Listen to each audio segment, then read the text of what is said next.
Becak inilah kondisi 3 motor yang sudem ditumbur angkot jurusan Ampera Kertapati, Pangkal Jeramba Ampera sampai Flyover Jakabaring pada Jumat lalu.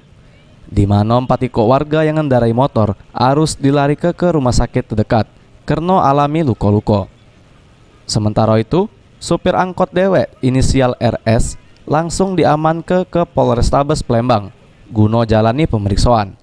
Menurut keterangan RS, saat kejadian kondisinya sadar, tidak lagi mabuk. Namun menurut RS sama polisi bahwa angkot yang digawanya itu remblong sehingga tidak pacak dikendalikan. Kau mabuk-mabuk minum minuman keras ya? Tidak. Minum alkohol?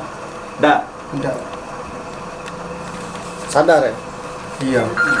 Untuk seret. Berapa meter lagi? Berapa meter? Kurang lebih 200-an loh. 200 meter. Jadi sepeda motor terseret mobil itu lebih kurang. Kasubnit Laka Polrestabes Palembang, Inspektur 2 Sucipto jelas kalau memang kondisi angkot rem nyoblong, sehingga angkot tidak pacak dikendalikan oleh RS selaku sopir. Pas waktu kejadian dewek, motor yang ditumbur sudah terseret sampai 200 meter. Jurusan Kertapati yang berjalan dari arah Air Mancur hendak menuju ke Jakabaring.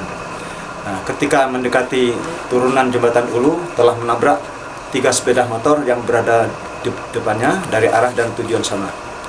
Itu apa penyebab ini? Terjadinya kecelakaan lalu lintas tersebut disebabkan karena mobil angkot yang dikemudikan oleh si supir kondisi remnya blong. Sehingga Atas kejadian ini, Maini RS diamankan di Polrestabes Palembang. Sedangkan korban yang ditumbur jalani perawatan intensif di beberapa rumah sakit kota Palembang.